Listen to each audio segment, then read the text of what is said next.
I put my arm back here when I back up. That's just kind of how I back up. You might take the e-brake off too when you back up.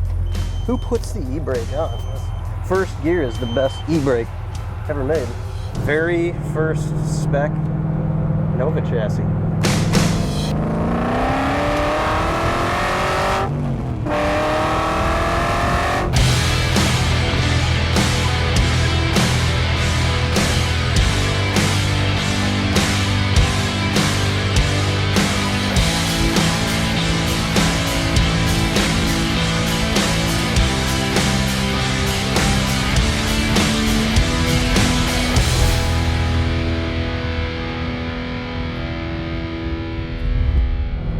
67 bolt-on spec Nova. Who would have thought that it was possible? Here we are. Modern technology, make it happen. Yeah, always excited to go for a ride in these former unibody cars, now unibody and full frame design. They just tend to be a lot stouter and go down the road, more solid. It is crazy to feel the difference. You feel it in the strength of the car, no flex, all that, but all those advantages aside, installing it, that's where it's at. Not having to put the front clip on, set up a whole 4-link in it, square it all up, get it on the money. One piece bolts under it. For the most part, it's a bolt-on. This one took a trans tunnel, a few mods in the back just to get a additional body mount in it and some frame rail clearance. Otherwise, it's a 100% bolt-on package. Yeah, I think we don't really compare most of our stuff to the competitors, but I think this one really needs to be highlighted in a lot of those features because it brings something to the market that's not there and fills so many huge voids that are there. There's a whole bunch of parts and pieces that you're putting together, drilling out spot welds on the original subframe to remove mounts and other brackets, drilling holes to mount new things. Oftentimes you're not putting it together, but you're paying somebody to put it together, which is probably worse because it's a shit ton of labor to do all that. So you're racking up the dollars that way. And then a lot of them you're required to locate all the rear suspension yourself. You're cutting out sections of the floor, you're welding in braces, you're welding in pockets to bolt your 4-bars and your coilovers in. One of my big gripes with these cars was that, like, the bolt-in subframe, we never built one other than our full perimeter frame, you know, the fast track stuff, which is an awesome chassis if you're building something super high end, and that is not for the faint of heart. The install, it takes some serious fabrication. But we had, years ago we had a guy bring us that 63 and we didn't even touch the suspension because there wasn't anything available. I was super reluctant to put one of those subframes in it that you end up like yielding an 1.25 inches of ground clearance on. Yeah, that's the biggest. Every one of those cars that you see out there from a majority of our competitors, you look at the front end and you got the bumper and then like 1.5 feet below is front cross member, steering rack, all that stuff hanging out. You have horrible ground clearance and just looks like crap underneath the front of the car. Yeah, it takes a little thought. Like this one, the spec front crossmember assembly and everything is unique to just this platform because you've got very challenging wheel openings on these cars. So you automatically have to run a much shorter diameter tire than what you're used to. So reducing that diameter instantly results in lack of ground clearance. So changing the A-arms, changing the crossmember, changing the track width, even changing the ride height on the coilover and the upper shock mount, this thing's got just as much clearance. I mean, I think you're like 5 plus or minus inches to the bottom of the front crossmember assembly. And it sits low too, so it looks cool and has more ground clearance. Again, most Novas that you look at the side profile, you see subframe connectors hanging down, you see transmission crossmembers hanging down, you see a massive amount of exhaust below them. Just looks like shit. You could just say it. Yeah, you could say it. It looks like shit. So yeah, no, there's a huge amount of time and engineering went into kind of packaging all that and making sure you had ample room to route your 3-inch exhaust, keep it tucked up tight to the body, build a complete frame with center crossmember and trans crossmember that is extremely tight to the body. I mean, if you look at the side profile of this, you probably have a 6-inch ride height and it's rocker down. There is nothing hanging below the car. It is perfectly clear. There's no low-hanging fruit. It gives you the drivability and it looks right. And drivability, the thing handles like a slot car.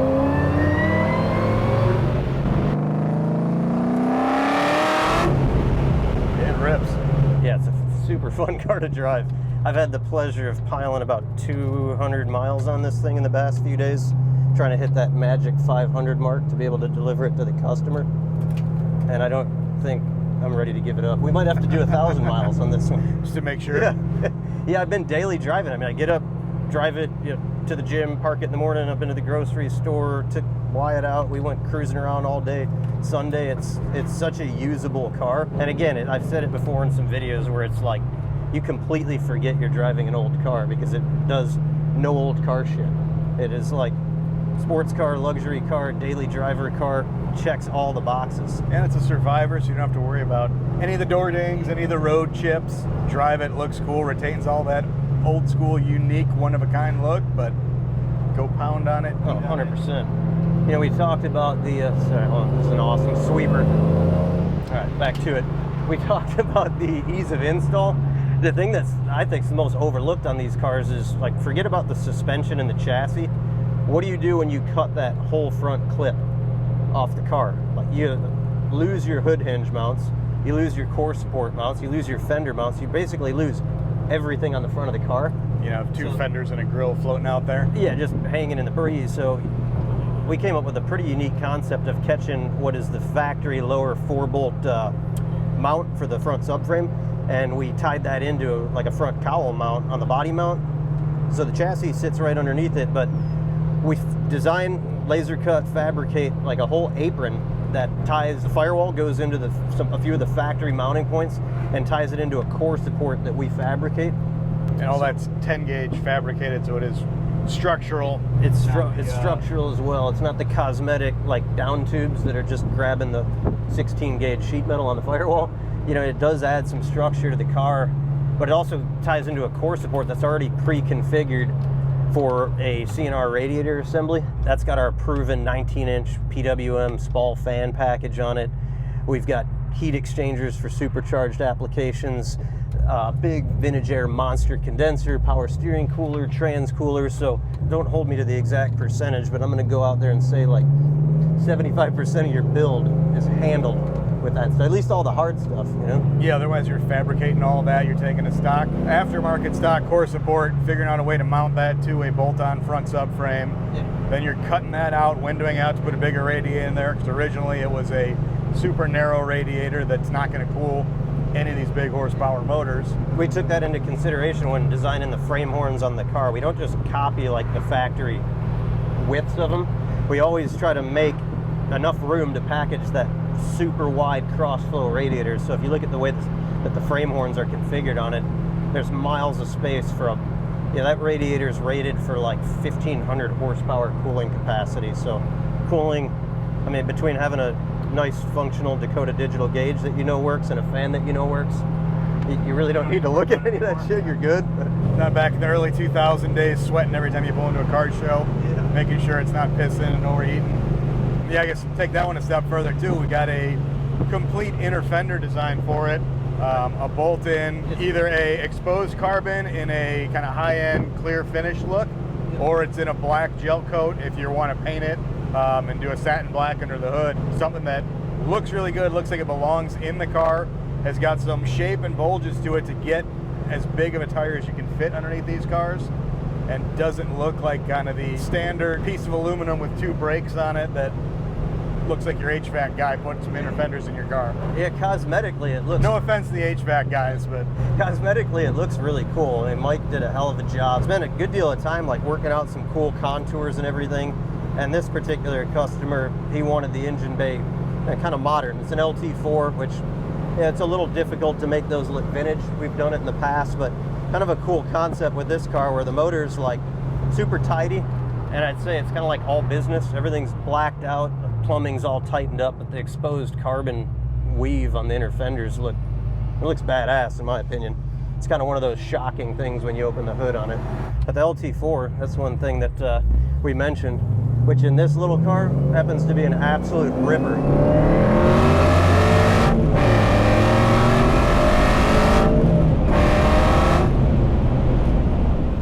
That goes.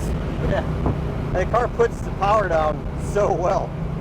Yeah, that was like a 15-mile-an-hour roll in first gear, and just stand on it. Pretty much matting it to the floor. And with 315 3018s out back, I mean, the thing just It sticks. It hooks up, Rusty. You're good to go. Not only does it hook up in a straight line, but the car is so controllable that if you want to have fun with it and go around a corner and do a little spirited driving and get it to step out, I mean, I'll let you drive it. That's kind of your specialty, but the thing is so controllable. Okay, to take attention away from the chassis, but how you sit, how you feel in the car, everything else that you're touching makes a huge difference. And it can really make or break a car as well. If you've got loose pedal assembly that's flopping around everywhere, shifter that's not in the right spot, GoPro camera that dies.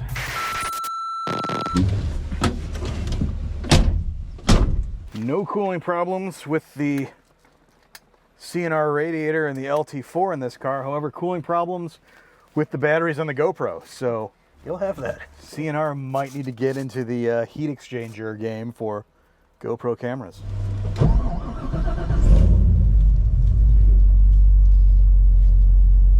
All right. Hey, you get to drive down the fun road. Yep. See what she does. A couple of switchbacks coming up.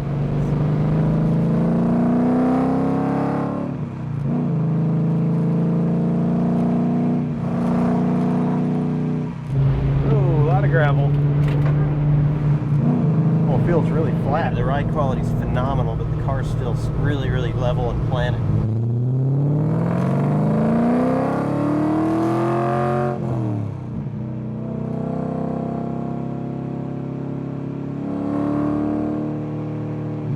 One we don't really touch on, and everybody kind of asks the question, like, when you're going between a spec or a fast track, what's the difference, and are you losing performance, are you gaining something?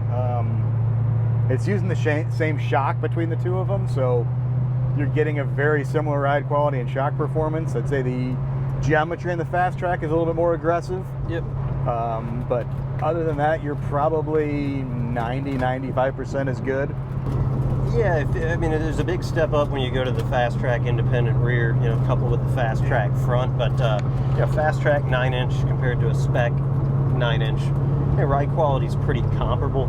If you're an autocross guy or you really have plans of tracking the car for any length of time, you know, all the Delrin bushings and the longevity of that stuff's going to be better on a fast track. But for your, I was going to say more for the street driving side and street performance, you're not going to notice that much of a difference. No, you're track stuff, the fast track in the name, it takes it up another level. Stop's good too. Are they 14-inch Bayer 6 pistons up front and 13s in the back? Yeah, this is manual brakes too, and it's pretty minimal effort to bring the thing to a stop. I like to feel the manual brakes a lot better than the power. It's a lot more linear and predictable. I like the power with an automatic. Yes. You know, when you're not pushing through the converter, and you've got, you know, engine braking, and you're trying to really like drive the car hard. I like a little pedal feel, but that 7/8 bore Willwood Tandem Master, it's the perfect package to me for any of these, you know, 6-speed cars. That's something you really, on these Novas, it's such a narrow engine bay. Yeah, you're not fitting a power booster in there. Yeah,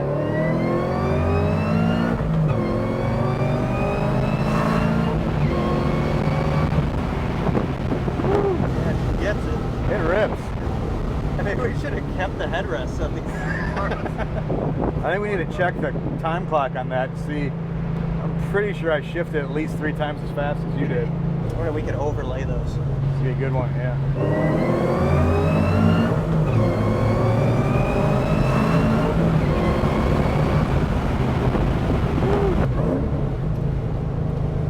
My heel toe was a little less jerky though. There you go. That sounds really good. Thank you. Thank you. Yeah, she's a crowd pleaser. It's a super short engine bay, right? So every popular motor package fits, but what you run into in the supercharged stuff is that you're really moving that throttle body pretty far forward in the engine bay. So on LT4, we quickly realized that we've got a little bit of an issue or a hurdle to overcome. So making that 90-degree turn coming out of that throttle body, we decided to make something that, knowing it's a popular engine package, we engineered a really neat 3D printed metal elbow. So sent that up to the engineering department, and the boys up there knocked out a really cool piece which takes the throttle body off of the supercharger and turns it 90 degrees. So it sits just perfectly in that engine bay and gives you a straight shot on your air intake tube. Just a real easy straight piece of pipe into the inner fender, and that's something that we've found the use for in a lot of different applications. It's not just this. You run into like the Tri-5s. That's always a battle with radiator packaging and supercharged applications. So early Chevelles, they're short as well. Yep. And bolts right on. We now have it for some of the Whipple chargers as well on the LS stuff. So gets you out of trouble pretty quick. We've got it for the LT5s. Great motor. Unfortunately, Chevy discontinued it, like they do with a lot of other awesome stuff, but very useful product for people that find themselves in that position, not even on a RoadsterShop chassis car. For an all-around street car, this is probably one of the more fun cars I think we put together. It's so no frills. Didn't mess around with power windows. Super clean original car, manual windows, manual locks, original latches. Really on the body itself, nothing special, but the car just works so good. Great power to weight ratio on it. Small, lightweight car, short wheelbase. Right amount of horsepower. You can have all kinds of fun and scare yourself when you want to.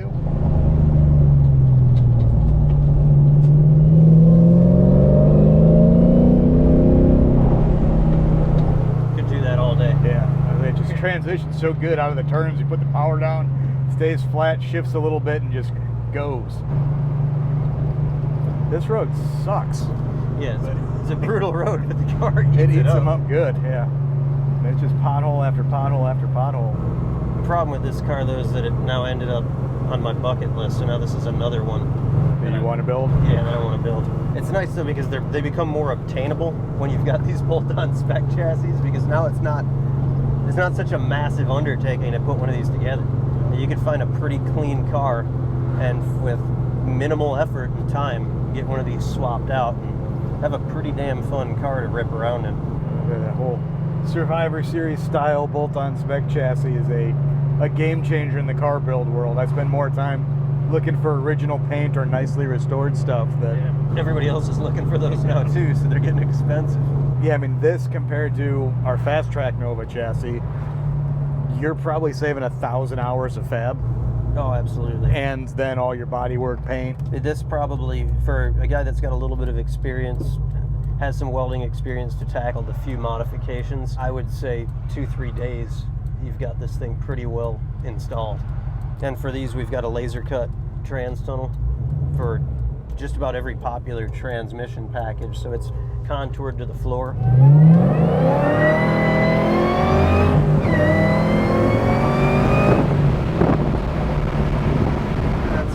That's fun.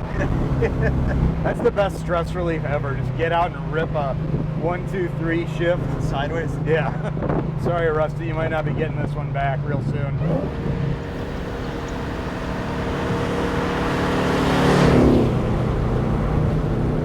I love the way it soaks that bump up. Yeah. A damn speed bump in the middle of a 55-mile-an-hour road. And the way those shocks soak it up, you get one slow bounce, and on the rebound side, it just swallows it up. If I were putting one of these Novas together, this is pretty much exactly how I would do it. Like I said, it's kind of no frills, but it's got some neat stuff in it. A little bit of our standard Survivor type, like our chopping up the factory radio and integrating a volume knob in what was the volume knob, so you're not dealing with any Chinese retrofit stereos. It's got a JL audio amp in the back. That integral in it is the stereo unit, so that just Bluetooths to your phone. Vintage Air Gen 4 kit that we've piped the ducts through one of these. I guess that would be a factory option, right? Probably a dealer installed under dash AC, which is a cool trick, because if you gut those and you just build yourself a little manifold on the bottom, you've got 4 outlets on that Vintage Air Gen 4 unit, and you've got 4 vents there, and they're located in a really nice orientation, so they blow on you, keep you cool. Vintage Air sliders that are just a kind of a sure fit kit. We put our little LED kind of billet light bar that we tuck up under the dash, just so at night it's not like a black hole in these cars. That's a game changer driving at night. Oh, it is. It's good when you've got a center. This one's kind of like, no frills. It doesn't have a cup holder or any storage, just a factory plain center console. But when you've got storage and you need to see where your phone is or whatever other crap you keep with you, it's nice. RTX Dakota Digital cluster. They just keep getting better in every application you put them in. The Nova's a cool layout, big panoramic style. every new one we do, like when you turn it on for the first time, everyone's like, oh shit, that thing's cool. And then you see it at night all lit up. Then you turn it off and it looks like a stock gauge in the car. Yeah, this car is very unassuming. Even down to the interior. They're Recaro Expert seats that we've got in these, or Specialists. Expert or the Specialist, I always get the two confused. Very similar, just a slightly different bolster, but our man Steve in-house actually took on the upholstery job on this and recovered these by cutting up a factory seat cover and using that neat heat press pattern in it. Just a loop muscle car style carpet kit that's made specifically for it to work with the trans tunnel we put in. A Bowler TR6060 in this one. Kind of switched a little bit, run more of the TR6060s instead of the T56s. This thing shifts awesome now. It shifts great. Super short throw, really short shifter as well, so that's part of it. The shifter is isolated from the transmission, so it makes the install a little bit quirky. More complicated. Yeah, you've got to make provisions to actually mount the shifter to the tunnel, but it's rubber isolated. And like you said, super short throws. The shifter's only a few inches long. Ultimate header, full tube, full length header, stainless, 1 7/8 primaries, fits perfectly within the factory. Yeah, those mounts for the front subframe, nestles right in there. It comes out at the right angle. You don't have the exhaust headed to the ground and have a big U-bend underneath the car. It makes the connection point really good for going right into 3-inch. Look how smooth that was. That was beautiful. You know, you're getting really good at this whole stick shift thing. Yeah, 3-inch right into an X-pipe. You can get up and over the axle housing on these. So again, something that we've engineered into the chassis is being conscious of that. This car's got some super low wheel openings, so in the event that you've got to change the rear tires, you don't want an exhaust system hanging beneath and limiting any rear end extension. Drop the whole axle and take everything apart. Stainless steel fuel tank. Super ZL1 pump in this one. Handle the horsepower, VaporWorks control module for it, with PWM control, so you're only running the fuel pump as needed and kind of based on the demand of the motor. Gives you a lot longer life, a lot cooler fuel pump, and a lot cooler fuel. Makes more horsepower. Work with Forgeline to design another variation of the OE1 wheel. The Novas have a different cap than any of the other bigger cars, so it's a smaller cap that mounts inside instead of the 10.5-inch over style mounting cap. Looks killer on this car with the all black steelies, black wheels, factory hubcaps, just perfect fit for the rest of the build. 18s front and rear. Got an 18x9 up front with a 255/35, 18x11 out back with a 315/30 on an 18. So that is absolute max tire size that I'd recommend running on one. We pushed pretty hard to get that front track width and everything, so you can get a 255 on it. The earlier Novas, the 62 through 65s, got to dare up that front and rear tire just a little bit. Still a lot of meat for a little car. You don't have to run the 345s on them. You can get away with a smaller car. 345s almost touching the center and the back. Yeah, it looks like a steamroller. You got one tire basically. I think that 315 on the back looks super tough on this. It lets you know that you got something badass going on there without looking borderline pro street.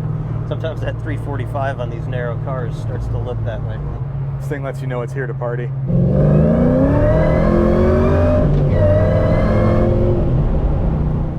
I like to party. It's got just the right amount of anti-squat in the back that you feel it digging in. Yeah. You know, the car's planted. No tire spin, no wheel hop. It just sticking. I think we actually pulled the front wheels off the ground a little bit on that one. Yeah. Yeah, smash. You gotta either smash that like button or just watch the video. Watch the video and buy a damn bolt-on spec Nova chassis because they're fucking awesome. You saw it right here, right? We are not bullshitting you. That thing works really good. Ton of fun to drive. Get one. Nailed it.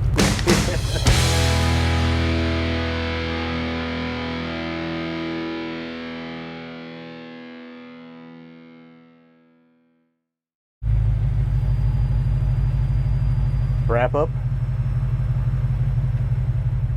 Shit. Yeah, I don't have any good wrap-ups.